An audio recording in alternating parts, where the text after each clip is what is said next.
Happy Holi అందరికీ. మీ హోలీ ఎలా celebrate చేసుకున్నారు? మేమైతే చాలా సింపుల్గా హోలీ సెలబ్రేషన్స్ అయితే వేసుకున్నాం అనమాట. చాలామంది ఈవెంట్స్కి వెళ్ళి అట్లా వేసుకుంటారు. మేమైతే ఇంట్లో సింపుల్గా సెలబ్రేట్ చేసుకున్నాం. కొంతమంది అయితే అసలే సెలబ్రేట్ చేసుకోరు. అట్లాంటి వాళ్ళు కంపల్సరీ సెలబ్రేట్ చేసుకోండి. పెద్ద పెద్ద కలర్స్ పూసుకొని వాటర్లో తడవకపోయినా జస్ట్ చిన్నగా చిక్కి కొంచెం కొంచెం బుగ్గలకి కలర్స్ పూసుకొని అయినా సెలబ్రేట్ చేసుకోండి. ఎందుకంటే మన తెలుగు పండుగలు చాలా ప్రత్యేకం. ప్రతి పండగ వెనకాల ఏదో ఒక ప్రత్యేకత అయితే ఉంటుంది. ఈ పండగ అయితే కృష్ణుడికి ఎంతో ఎంతో ఇష్టమైన పండగ అనమాట హోలీ అనేది. సో ఇస్కాన్ టెంపుల్స్లో అక్కడైతే చాలా బాగా సెలబ్రేట్ చేస్తారు హోలీ ఫెస్టివల్ని.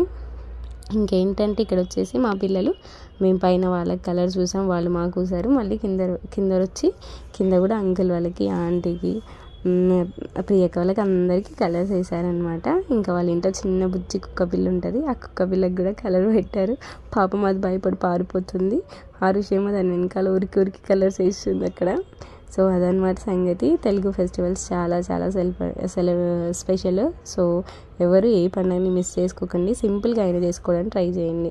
ఇంకేంటంటే ఆరుషికి కోల్డ్ ఉంది, అందుకని అదొక సైడ్కి నిలిచింది. కొద్దిసేపు అయినా మళ్ళీ బైక్ తీసుకుపోయినా దాన్ని అసలు వాటర్లో తడవనీయలేదు. దక్ష మాత్రం ఇయర్లీ వన్స్ వచ్చే పండగ కాబట్టి వాడిని డిసప్పాయింట్ చేయబుద్ధి కాలే నాకు. అందుకని వాడిని కింద వాళ్ళ ఫ్రెండ్స్ ఉంటారు అక్కడ దింపేసా. ఇంకా వాడు వాళ్ళతో ఆడుకొని పైకి వచ్చేసాడు. నెక్స్ట్ ఇక్కడ ఏంటి అంటే మేము హోలీకి కంపల్సరీ అట్లు వేస్తామన్నమాట. సెలబ్రేట్ చేసుకున్న తర్వాత స్నానం చేసి ఫస్ట్ తినేది అట్లు అనమాట. సో అందుకని వాడికి అట్లు పెట్టిన. అందరికీ ఇంకోసారి happy Holi. Please subscribe my channel.